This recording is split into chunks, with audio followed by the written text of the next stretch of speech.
निष्पक्ष नहीं होगा, अधिकारी अगर निष्पक्ष तौर पे अपनी भूमिका नहीं निभाएंगे तो चुनाव का जो रिजल्ट है वो उनके पक्ष में यानी विपक्षी दलों के पक्ष में कभी भी नहीं। उत्तर प्रदेश के उपचुनाव से पहले समाजवादी पार्टी ने पूरा जोर लगा दिया है। समाजवादी पार्टी के नेताओं की तरफ से ये बयान भी सामने आ रहे हैं कि उपचुनाव में भारतीय जनता पार्टी की हार तय है। उपचुनाव से पहले योगी आदित्यनाथ सीएम कुर्सी से इस्तीफा दे देंगे। उपचुनाव के बाद भारतीय जनता पार्टी की हालत बीजेपी में उत्तर प्रदेश में और ज्यादा खराब होगी। हालांकि भारतीय जनता पार्टी की तरफ से भी आरोप प्रत्यारोप लगाए जा रहे हैं। नारे, पोस्टर, तमाम अगर कहें तो शोरगुल इन दिनों दिखाई दे रहा है उत्तर प्रदेश की राजधानी लखनऊ में भी और उत्तर प्रदेश के उन जिलों में भी जहां जहां चुनाव होने वाले हैं। यादव परिवार को का बड़ा समर्थन तेज प्रताप यादव को मिल रहा है। अखिलेश यादव हों, डिंपल यादव हों, शिवपाल यादव हों, खुद तेज प्रताप यादव भी, इसके अलावा धर्मेंद्र यादव, सभी लोग प्रचार प्रसार समाजवादी पार्टी के लिए कर रहे हैं। लेकिन ऐसे में ये खबर भी निकल रही है कि क्या करहल सीट पर मुकाबला दिलचस्प होगा तेज प्रताप और अनुजेश यादव के बीच में, या फिर ये भी देखा जा रहा है कि जिस तरीके से यादव परिवार का एक बड़ा समर्थन तेज प्रताप यादव को मिल रहा है, अनुजेश यादव के साथ कोई नहीं खड़ा है, तो ऐसे में अनुजेश यादव का क्या मनोबल यहाँ टूटता नजर आएगा? क्या यादव जो वोट बैंक है, अगर वो अनुजेश यादव के साथ खड़े नहीं होते तो ऐसे में क्या बीजेपी के लिए बड़ा नुकसान होता नजर आएगा? क्या कह रही है करहल सीट की स्थिति? कैसे चुनाव प्रचार के बीच में यह खबर निकलकर सामने आई है कि चुनाव में धांधली हो सकती है। समाजवादी पार्टी के नेताओं को, कार्यकर्ताओं को, उनके वोटरों को धमकाया जा रहा है, ये शिवपाल कहते हैं, उनके बेटे आदित्य यादव कहते हैं। तो क्या करहल सीट पर इस तरीके की स्थिति है? चलिए आगे मुद्दे को बढ़ाते हैं और प्रोग्राम की शुरुआत करते हैं। हमारे साथ अमन सर इस वक्त मौजूद हैं। सर बहुत बहुत स्वागत है इस प्रोग्राम में आपका।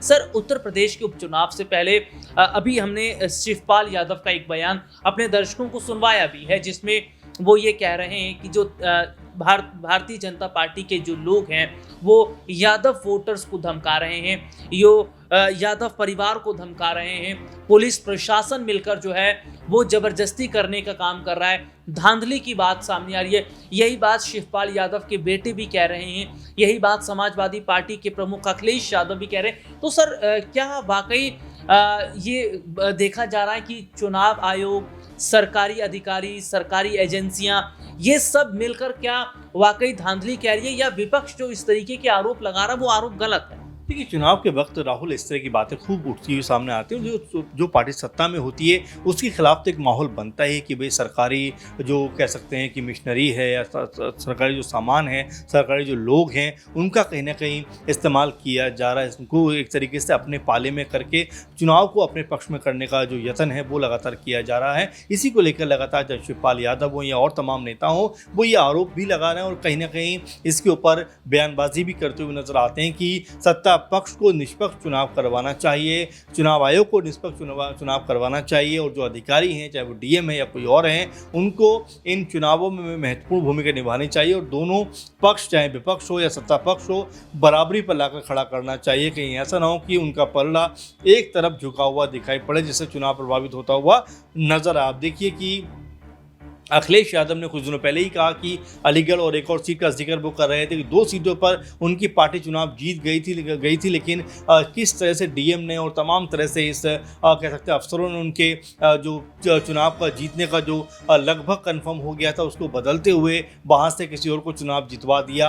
ये जब बात अखिलेश यादव कहते हैं, मंच से कहते हुए नजर आते हैं, तो वो यही बात सामने रखते हैं कि चुनाव अगर निष्पक्ष नहीं होगा, अधिकारी अगर निष्पक्ष तौर पर अपनी भूमिका नहीं निभाएंगे तो चुनाव का जो रिजल्ट है वो उनके पक्ष में यानी विपक्षी दलों के पक्ष में कभी भी नहीं आएगा। सत्ता पक्ष हमेशा दबाव बनाकर चुनाव जीतता रहेगा। इसी बात को लगातार कह सकते हैं सपा के तमाम नेता कहते हुए नजर आते हैं। अब चूंकि चुनाव के दिन बहुत नज़दीक है, 10-12 दिन रह गए मुश्किल चुनाव को, तो ऐसे में लगातार जो बयानबाजी का सिलसिला है वो बढ़ता हुआ दिखाई पड़ता है, क्योंकि 9 सीटों के ऊपर चुनाव है। ऐसे में समाजवादी पार्टी को लगातार इस तरफ ध्यान लगाना चाहिए कि किस तरह से इन सीटों के ऊपर जीत दर्ज की जा सके, क्योंकि कह सकते हैं कि सिर्फ 2 ही बड़े दल मुकाबले में है। एक तरफ अगर बीजेपी है तो दूसरी तरफ समाजवादी पार्टी खड़ी है। ऐसे में दोनों के बीच जो मुकाबला है उसमें कह सकते हैं सीधी सी टक्कर। अब यहाँ पर क्या अखिलेश यादव कह सकते हैं कि एक बार फिर 2024 की तरह जो लोकसभा चुनाव हुए थे उसकी तरह यहाँ पर कह सकते हैं कि अपने पक्ष में माहौल बनाते हुए नजर आएंगे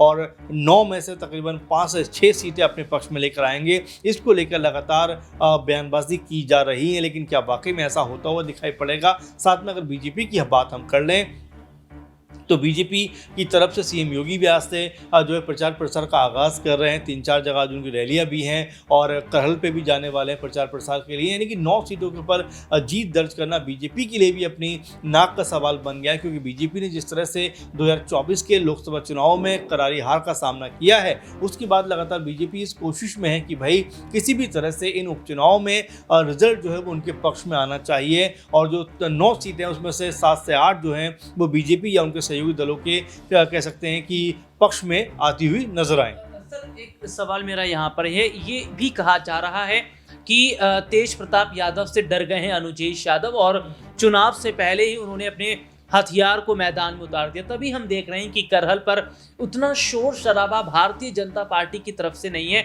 जितना समाजवादी पार्टी की तरफ से नजर आ रहा है। भीड़ नजर आ रही है, रैली नजर आ रही है, पोस्टर्स नजर आ रहे हैं, जनता को संबोधित किया जा रहा है। लेकिन हम देख रहे हैं कि भारतीय जनता पार्टी में कहीं ना कहीं सन्नाटा दिखाई दे रहा है। उत्तर प्रदेश के मुख्यमंत्री योगी आदित्यनाथ, हालांकि अगर हम बात कर लेते हैं तो एक आध दो जो सीट है वो कहीं ना कहीं वहां पर वो प्रचार प्रसार जो है वो करने का मन उन्होंने बनाया था। लेकिन भारतीय जनता पार्टी की जो सर टीम है वो कहीं ना कहीं सुस्त पड़ रही है और जो समाजवादी पार्टी है उसका जिस तरीके से हम कहें एक्टिवनेस नजर आ रहा है, क्या वाकई माना जाए कि चुनाव से पहले कहीं ना कहीं बीजेपी को लग रहा है कि उपचुनाव में हार होगी और कहीं ना कहीं इसीलिए भी उपचुनाव की तारीखों को आगे बढ़ाया गया? देखिए बिल्कुल, जो सपा ने तो यही बात कही कि भाई बीजेपी को लग रहा है कि इन चुनावों में उनकी हार हो सकती है, इसीलिए वो तारीखों को आगे कर रहे हैं। लेकिन तारीखों को आगे करने से उनकी जो हार है वो टल नहीं सकती। चारक बनाने की लिस्ट में शामिल किया है तो कहीं ना कहीं मुस्लिम जो मतदाता है उनका रुझान एक तरीके से सपा की तरफ बनता हुआ दिखाई पड़ रहा है, क्योंकि बीजेपी